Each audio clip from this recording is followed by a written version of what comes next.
Buenos días, ¿cómo están? Dios les bendiga. Bueno, hoy quiero compartir con ustedes la lección número 7 para seguir avanzando y tratar de terminar este curso básico de hermenéutica bíblica. Y quiero hablar hoy acerca de algunas observaciones con respecto al lenguaje de la Biblia. Y quiero decirles que la palabra hermenéutica deriva de un término griego que significa interpretación, o sea, el arte de interpretar. En nuestro caso, bueno, vamos a estar estudiando la hermenéutica bíblica, la hermenéutica sacra, podemos decir, que forma parte de la teología exegética, la que trata de la recta o de la correcta interpretación de las Sagradas Escrituras, como venimos hablando. Así que la hermenéutica establece algunas cosas que son muy importantes. Establece los principios, los métodos y las reglas que nos sirven para conocer el significado de lo que está escrito en la palabra. O sea que la Biblia ha sido el libro más, como hemos aprendido en otras lecciones, perseguido desde su origen por sus enemigos. Y el libro más torturado por sus amigos también. ¿Debido a qué? Debido a la ignorancia de toda la regla de interpretación. Al ignorar la manera en que deben interpretar correctamente las Sagradas Escrituras, bueno, ha sido de alguna manera la palabra como torturada.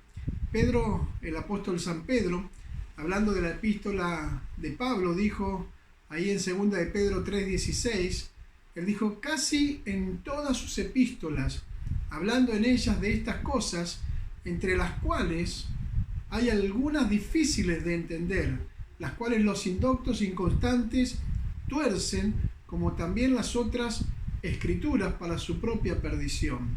O sea que cuando los indoctos en los conocimientos en la hermenéutica se presentan como doctos, los que no conocen se presentan como los que conocen y tuercen las escrituras. ¿Para qué? Para respaldar sus errores, y arrastran tras sí multitudes a la perdición eterna, justamente por no poder interpretar correctamente la Biblia, por no prepararse y no estudiar.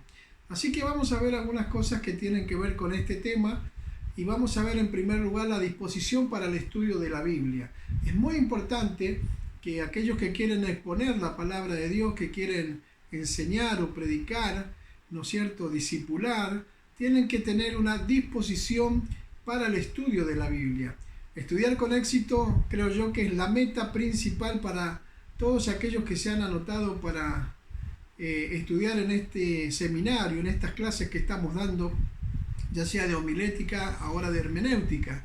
Así que la capacidad para estudiar no es un don especial que reciben algunas personas y otros no. La capacidad para estudiar tiene que ver con el resultado de una disciplina y de un esfuerzo personal que debemos procurar y debemos lograr. Nosotros necesitamos esforzarnos para estudiar la palabra del Señor. Para el estudio y comprensión correcta de la palabra de Dios se necesita un espíritu humilde, un espíritu dócil. Se necesita amar la verdad, se necesita tener paciencia y tener prudencia en el estudio de las Sagradas Escrituras. Por eso es muy importante que no significa que haya personas más capacitadas que otras, sino que hay personas que se esfuerzan más que otras para conocer, aprender y poder transmitir correctamente las Sagradas Escrituras. En primer lugar, tenemos que tener un espíritu respetuoso. Dice la Biblia, 1 de Tesalonicenses 2:13, el apóstol Pablo decía: por lo cual también nosotros sin cesar damos gracias a Dios de que cuando recibisteis la palabra de Dios que oísteis de nosotros, la recibisteis no como palabra de hombre, sino según en verdad, dijo Pablo, la palabra de Dios, la cual actúa en vosotros los creyentes. También el profeta Isaías en el capítulo 66, versículo 2 dice: en mi mano hizo todas estas cosas, y así todas estas cosas fueron, dice Jehová. Pero miraré a aquel que es pobre y humilde de espíritu y que tiembla a mi palabra. Gloria a Dios. El Salmo 119 también dice algo muy interesante, en los versos 16 al 18 dice el salmista: me regocijaré en tus estatutos, tu palabra. No me olvidaré de tus palabras, dice el salmista. Haz bien a tu siervo que viva y guarde tu palabra, y abre mis ojos, dijo él, y miraré las maravillas de tu ley. Amén. Así que tener un espíritu respetuoso frente a la palabra del Señor. En segundo lugar, un espíritu dócil. Pablo, cuando le escribe a los Corintios, en el capítulo 2, verso 14, dice: pero el hombre natural no percibe las cosas que son del Espíritu de Dios, porque para él son locura y no las puede entender porque se han de discernir espiritualmente. Y también cuando escribe la segunda carta, Pablo, a los Corintios, en el capítulo 4, versículo 3, dice: pero si vuestro evangelio está encubierto, entre los que se pierden está encubierto, en los cuales el Dios de este siglo cegó el entendimiento de los incrédulos. ¿Para qué? Para que no les resplandezca la luz del evangelio de la gloria de Cristo, el cual es la imagen de Dios. Porque no nos predicamos a nosotros mismos, sino a Jesucristo como Señor, y a nosotros como vuestros siervos por amor de Jesús. Porque Dios, que mandó que de las tinieblas resplandeciese la luz, es el que resplandeció en nuestros corazones para iluminación del conocimiento de la gloria de Dios en la faz de Jesucristo.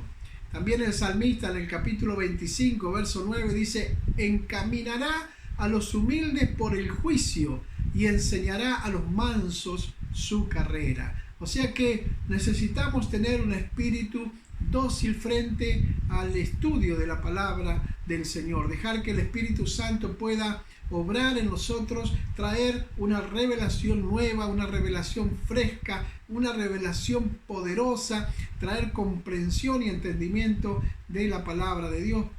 Pero necesitamos ser dóciles. Él necesita traer esa verdad, ¿no es cierto? Y revelárnosla a nosotros, si estamos con esa docilidad para que Él lo haga. También tenemos que ser amantes de la verdad. Tenemos que querer la verdad, mi hermano. Por eso la verdad, dice la Biblia, nos hará libres. Gloria a Dios. Por naturaleza creo yo que el hombre tiene un corazón que huye de la verdad espiritual y termina siempre abrazando el error. ¿Por qué? Porque la naturaleza humana es una naturaleza pecaminosa. Entonces, la Biblia nos dice, por ejemplo, Juan en el capítulo 3, versículos 19 y 20, dice: y esta es la condenación, que la luz vino al mundo y los hombres que hicieron amaron más las tinieblas que la luz. ¿Por qué? Sus obras eran malas. Porque todo aquel que hace lo malo aborrece la luz y no viene a la luz, para que sus obras no sean reprendidas. Bien clarito lo dice Juan.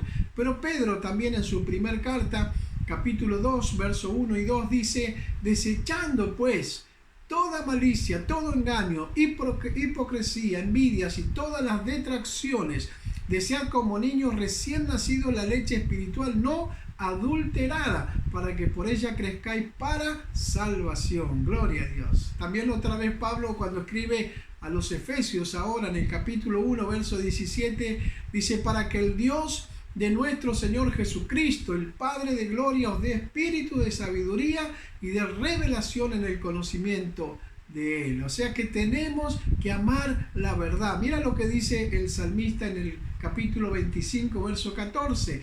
Dice: la comunión íntima de Jehová es con los que le temen, y a ellos hará conocer su pacto el Señor. Gloria a Dios. En cuarto lugar, necesitamos paciencia en el estudio. Claro que muchas veces no entendemos, no comprendemos, no alcanzamos a darnos cuenta de lo que realmente el Señor quiere decirnos a través de su palabra.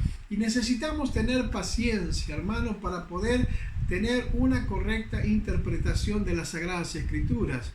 Juan capítulo 5, el verso 39 dice: escudriñad las Escrituras, porque a vosotros os parece que en ellas tenéis la vida eterna, y ellas son, dice Jesús, las que dan testimonio de mí. Gloria a Dios. Escudriñad.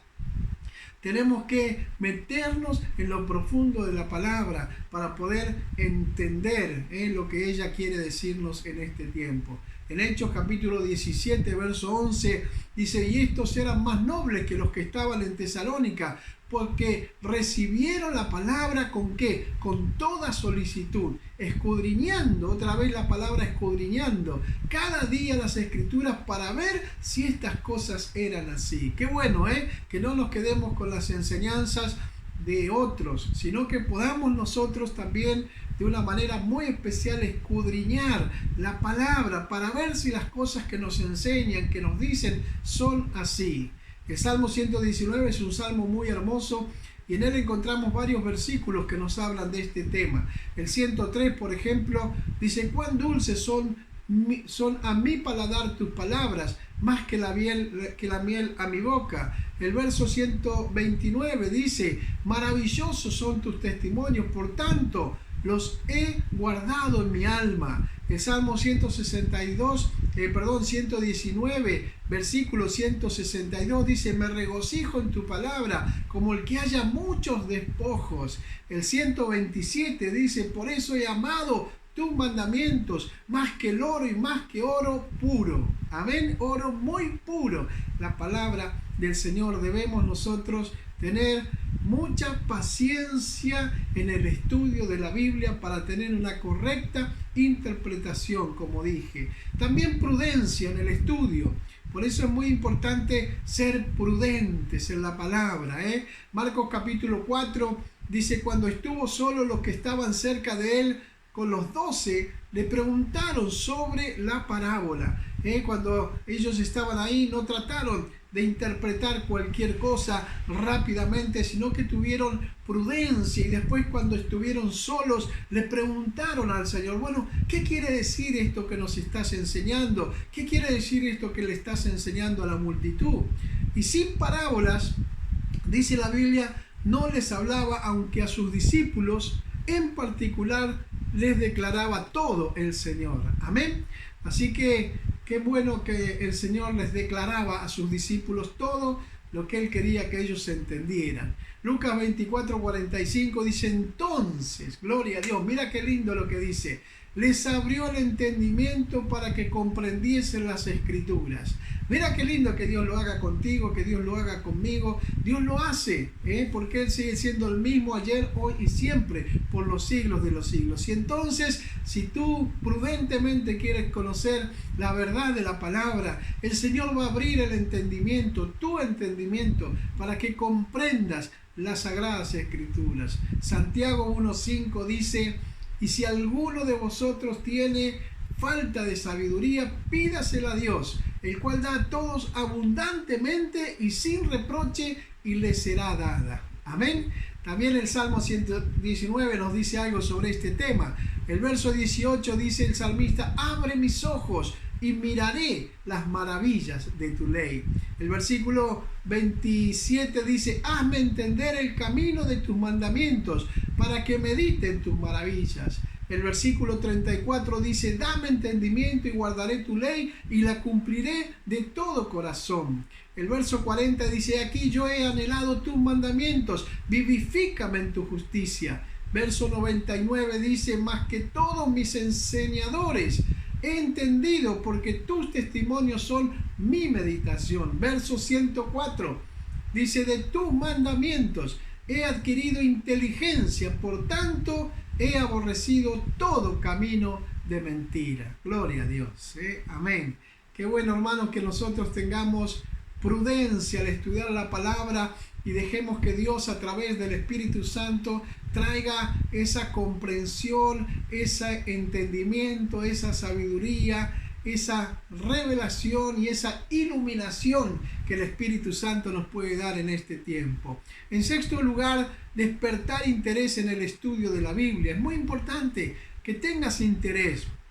Los niños desde una temprana edad son enviados directamente a la escuela, y es necesario que sus maestros y sus padres les despierten a ellos el interés en la materia que han de estudiar, ya que no lo han desarrollado por sí solos, sino que siendo después el adulto el que tiene la capacidad de autodespertar interés por la materia, sin esperar a que alguien se lo despierte. O sea, lo que quiero decir es que cuando éramos chicos, ¿no es cierto? Nos tenían que motivar, estimular, animar, alentar para que tomemos interés en aquellas cosas que querían que nosotros aprendiéramos. Pero ahora que somos grandes, somos nosotros mismos los que tenemos que trabajar para poder tener interés. Por eso podemos decir que para despertar el interés en un tema es simplemente informándonos, leyendo, preguntando. Es que nosotros adquirimos interés por un tema específico. Muchas veces la falta de interés se debe justamente a la ignorancia del tema. Mucha gente no entiende lo que es la Biblia, lo que es la palabra de Dios, y por su ignorancia no le interesa el estudio de la Biblia. Y otra forma, por ejemplo, de despertar interés es analizando y determinando el valor práctico que tal estudio o materia puede representar para cada uno de nosotros. Así que hay dos preguntas que deberíamos plantearnos, preguntarnos, reflexionar, y es: ¿cuál es el valor de leer toda la Biblia? ¿Por qué yo necesito leer toda la Biblia? ¿Y cuál es el valor de estudiar, por ejemplo, en este curso, en este seminario? ¿Por qué lo estamos haciendo? Bueno, justamente porque tenemos interés en el conocimiento de la palabra de Dios y queremos aprender a interpretar correctamente la Biblia. En séptimo lugar, tenemos que aprender a organizarnos. Hay un refrán que dice: un lugar para cada cosa y cada cosa en su lugar. O sea, para organizarse en el estudio, vamos a mencionar tres disciplinas en esta clase. La primera es la disciplina del orden. Amén.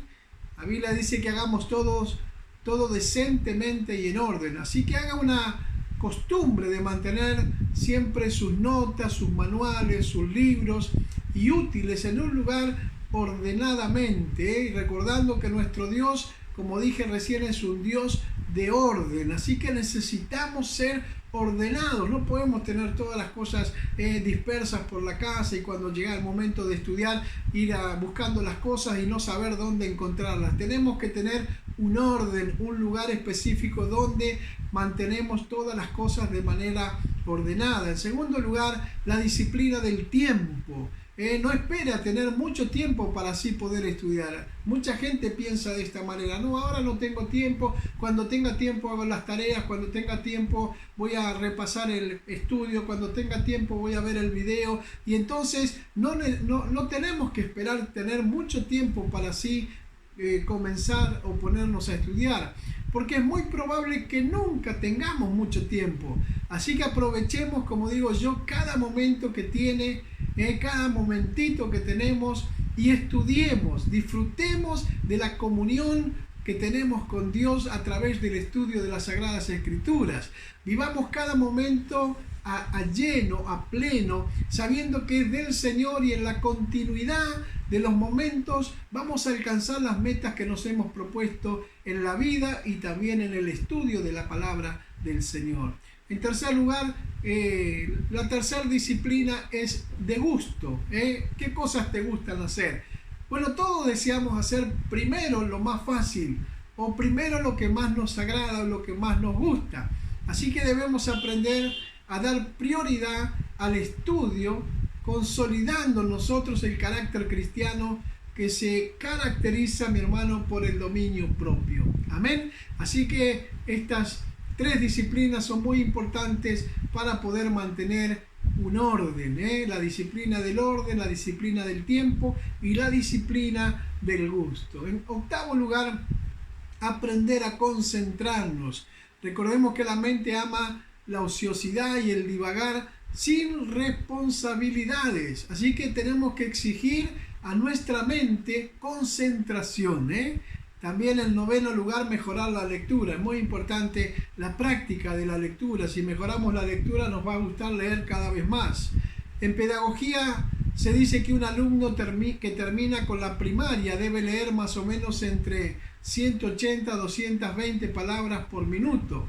Y esto se ha ido deteriorando, y una vez más necesitamos de un esfuerzo para mejorar la lectura bíblica. Es muy maravilloso ver cuántos hermanos que no sabían leer ni escribir con la Biblia han aprendido a leer y luego han aprendido a escribir, y de a poquito se van superando. Pero nosotros, que ya hemos estudiado hace muchos años, necesitamos aprender a concentrarnos, pero también a mejorar la lectura de la palabra, mejorar la lectura. Tenemos que leer, mi hermano, tenemos que leer para mejorar cada día nuestra lectura.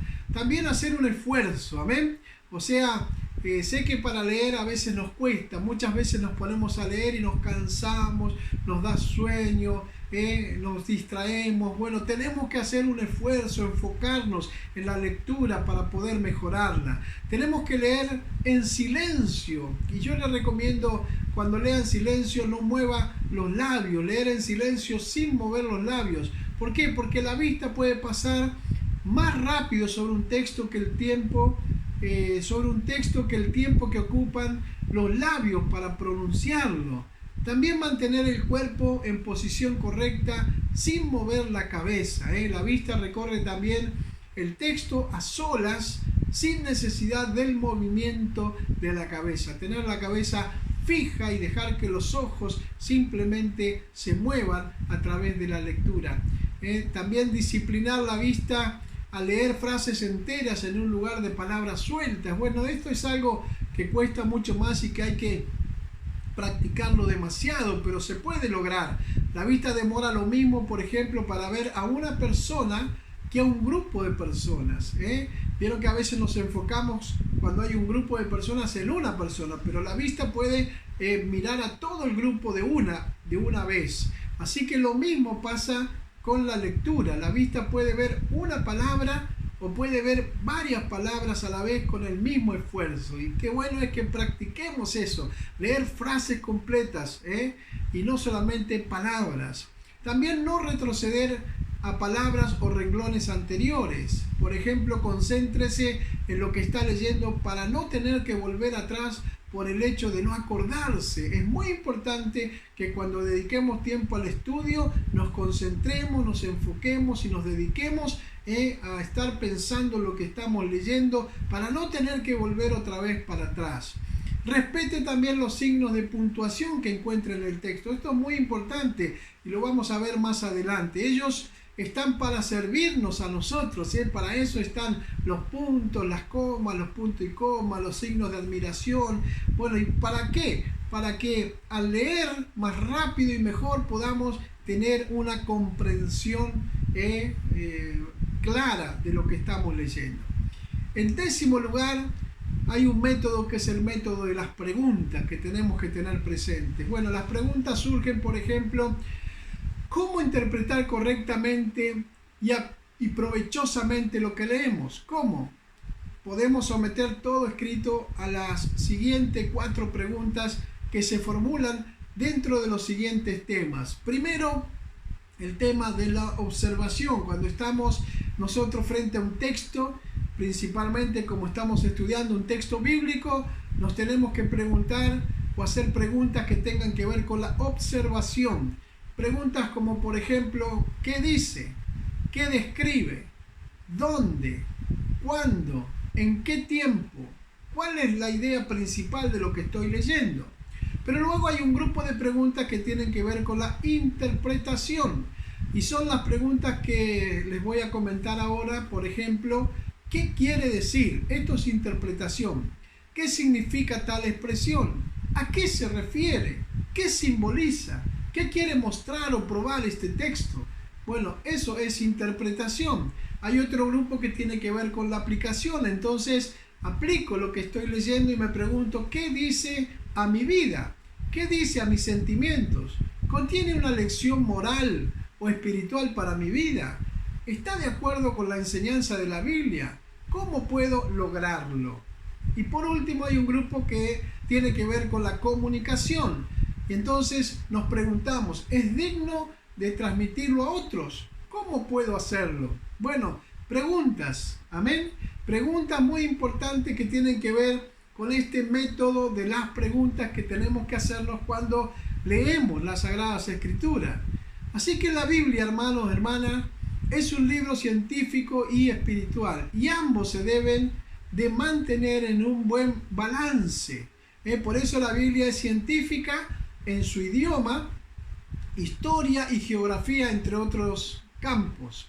pero también contiene códigos que son morales, principios éticos y principios también sanitarios. Por eso cuando la ciencia mantiene a Dios como centro de toda la sabiduría, entonces triunfa. De lo contrario, pierde toda esperanza y fundamento cuando deja a Dios afuera.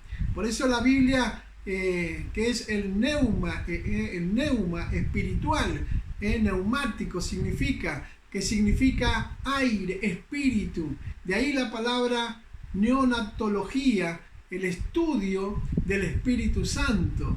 Dice 1 Corintios 2, versos 9 y 10, el apóstol San Pablo nos dice ahí, antes bien como está escrito, cosas que ojo no vio, ni oído yo, ni han subido a corazón de hombre, son las que Dios ha preparado para los que le aman. Pero Dios no nos las reveló a nosotros. ¿Por qué? Por el Espíritu, por el neuma. Porque el Espíritu, el neuma, todo lo escudriña aún lo profundo de Dios. Gloria a Dios. Así que si se realiza solo un estudio científico de la Biblia, resultará en un gran teólogo, se preparará, será un doctor de la ley, como dice la palabra, versado en el campo de lo que es la literatura bíblica, pero sin un conocimiento de Dios y de su mensaje. Por eso también están los que dicen que el Espíritu me revela todas las cosas, ¿no? Y a esta posición extrema se le llama pseudoneumatismo, o sea, una falsa espiritualidad que es usada para suplir la falta de preparación o estudio. Cuando uno no estudia, cuando uno no aprende la teología, la parte científica de la Biblia, entonces se agarra de esa pseudo, como dijimos, neumatismo, ¿no es cierto? Y decimos, bueno, no necesito estudiar porque el Espíritu Santo me revela todo, y ¿no es cierto? Y es un problema de esa manera. Por eso el trabajo de todo estudiante de la Biblia tiene que ser científico y tiene que ser neumático, a través del Espíritu Santo. Escudriñar, profundizar, investigar, estudiar es de suma importancia, y el Espíritu de Dios guiará para descubrir la riqueza de su infinita sabiduría que encontramos en la palabra. En Proverbios capítulo 9, el versículo 9 y 10 dice: da al sabio y serás más sabio, enseña al justo y aumentará su saber. El temor de Jehová es el principio de la sabiduría, y el conocimiento del Santísimo es la inteligencia. Amén. Así que en segundo lugar vamos a ver las observaciones al lenguaje de la Biblia.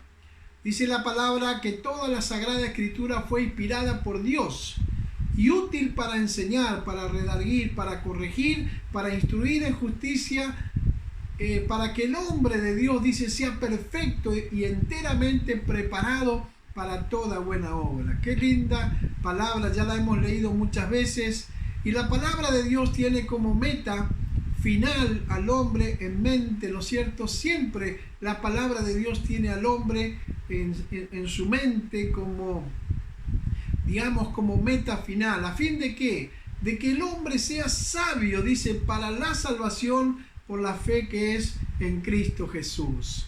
Por eso decimos que el apóstol Pablo decía ahí en 2 de Timoteo capítulo 3, verso 14 al 17, él decía: pero persiste tú en lo que has aprendido y te persuadiste, sabiendo de quién has aprendido y que desde la niñez has sabido las sagradas escrituras, las cuales te pueden hacer sabio para la salvación por la fe que es en Cristo Jesús.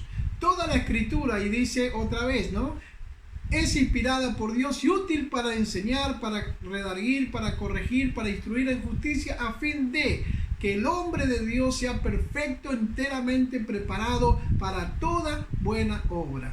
O sea que la Biblia, mi hermano, habla con sencillez y claridad. Por eso su texto se interpreta a sí mismo. Es en el pasaje difícil y no en el sencillo y claro, donde aplicamos los consejos de la hermenéutica para que el estudio resulte fructuoso y tengamos una interpretación correcta de la palabra. Lo primero a saber o lo primero a hacer, podemos decir con un texto, es leerlo y releerlo. Cuando usted toma un texto bíblico, léalo, reléalo, tomando sus palabras y frases en el sentido usual y ordinario, literalmente lo que dice. En cuanto a las palabras y frases que son difíciles, buscamos siempre su significado y aclaración en las palabras contiguas, en el texto, en el mismo versículo, o sería en el contexto del versículo. Y si aún no hay claridad, nos vamos a las frases anteriores y posteriores y estudiamos todo ese contexto inmediato al texto bíblico que estamos leyendo. Y si no alcanza con el texto inmediato, estudiamos capítulos anteriores y capítulos posteriores al pasaje, su contexto que llamamos remoto, buscando que el objetivo o el objeto, el intento o propósito de dicha escritura. Si aún no alcanza para entender un pasaje, nos vamos a otro pasaje paralelo buscando frases o párrafos semejantes, más explícitos, que hablan del mismo asunto. Si aún no se entiende con el conjunto de frases, ni el contexto, ni otros pasajes paralelos, entonces se lee y se estudia con atención repetidas veces el texto. Así que el estudio diligente nos ofrece siempre auxilio admirable para la explicación de textos difíciles o aparentemente contradictorios, o el solo conocimiento más profundo de un pasaje bíblico. Por eso decimos que la Biblia siempre debe ser su propio y mejor intérprete. La Biblia se explica a sí mismo, la Biblia se interpreta a sí misma. El primer intérprete de la palabra de Dios fue el diablo. No sé si se acuerdan que le dio a la palabra viva un sentido que no tenía. ¿Qué hizo él? Falsificando la verdad y produciendo muerte. Cuando nosotros le damos a la Biblia un sentido que no tiene, tengamos cuidado. Génesis 3:1 y el versículos 4 y 5 de Génesis 3 dice que el diablo le dijo a Adán: con que Dios os ha dicho, no comáis de todo árbol del huerto. Y luego le dijo, no moriréis, sino que... Y entonces, ¿qué es lo que está haciendo el diablo ahí? Le está dando su interpretación particular a la palabra. Por eso muchos imitadores conscientes o inconscientes han usado el mismo principio de interpretación particular que Satanás, saliendo a engañar y siendo engañados, y se toma un texto bíblico fuera de contexto para usarlo como un pretexto, como hemos enseñado tantas veces. Así que, hermanos, hermanas, la Biblia se explica por sí misma, o sea que la Sagrada Escritura es su propio intérprete.